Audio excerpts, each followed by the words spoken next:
So if you post your work online in any form, you're probably familiar with the trap that can come along with trying to get likes and follows and all these different sorts of digital acknowledgement that you've done a good job. And I think most of us know that this can be a dangerous thing to pursue, yet just knowing that doesn't necessarily make the difference for us. Today, I'm going to offer a new perspective on why it's very important that you create a definition of success for yourself that lives outside of these metrics. So, last week, I was in a really great place. I had just published one of these videos. I got a lot of progress done on one of the classes I'm working on, and overall, I was just getting everything done that I wanted to. I had gone the entire day without looking at email or social media just because I was really trying to focus on my work. But since I had finished everything for that day, I decided, okay, now I will look at those things. Immediately I noticed that, my recent Creative Nibble didn't get as many views as it usually does at this point. And, look at that, I have the most people unsubscribing today than any day before. And hey, the illustration I posted also isn't performing how I'm usually used to it. And so very quickly, I went from being in this great place of feeling, really proud of my own work ethic, to feeling really self-critical and doubtful because these things that I was now noticing, these results from my work, didn't match up with what I expected. And that day in particular, I had promised myself that if I worked really hard and I got everything done, I could have some free time in the evening and just play video games. And what happened was, because this stuff derailed me so much, I didn't even do that. I just got so caught up in scouring the internet, trying to figure out why my stuff wasn't performing so well, what was wrong with my content. I got completely derailed from what was my own reward to myself. It wasn't until I had a chance later that evening to really sit down and collect my thoughts that I noticed what happened. I let my own opinion of myself be decided by what other people think.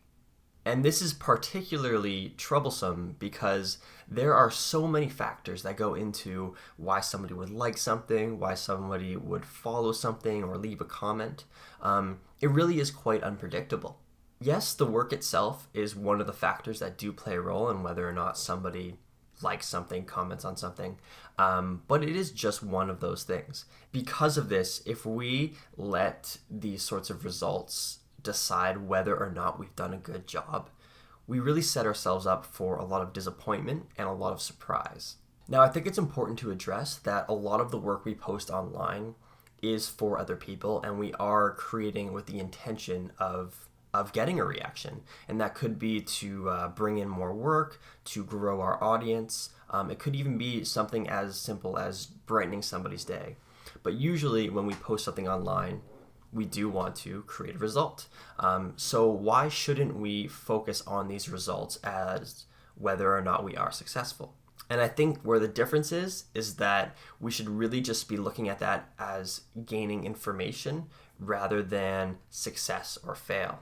And we want to do this in a very similar way to when I discussed dealing with our ever-changing emotions.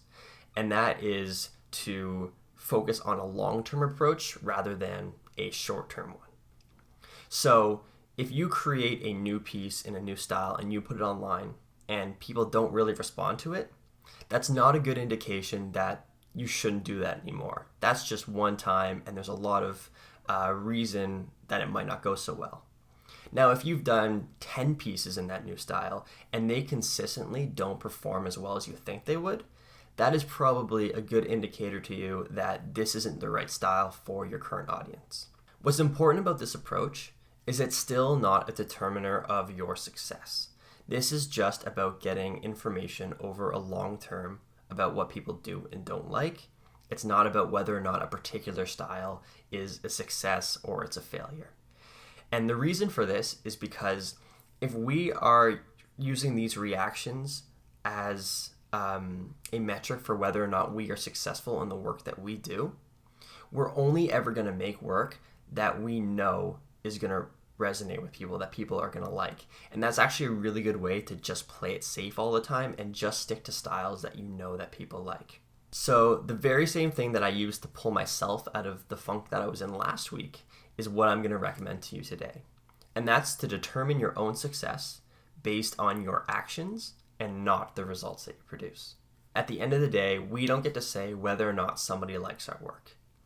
And so if whether or not we've done a good job depends entirely on whether or not somebody likes something, we are literally giving up control on whether or not we should feel good about ourselves, which, as I'm sure it sounds, is not fun.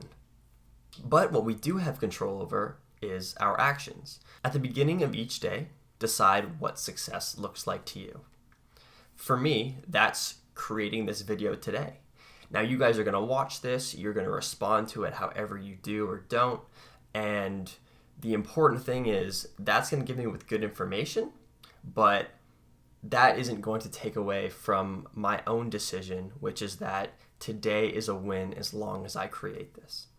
Now, there are always going to be metrics such as likes and follows that will distract us, and that's why it's really important that at the beginning of the day, before we ever encounter any of this, we decide very clearly what success looks like.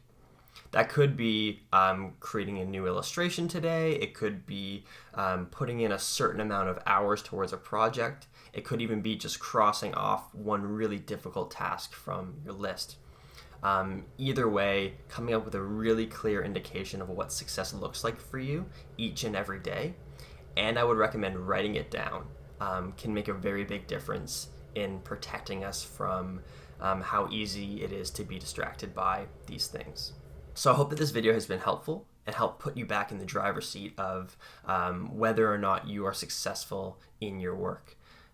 There's always going to be people liking your work, people not liking your work, and it's just something you can't control, but you can control the actions that you take.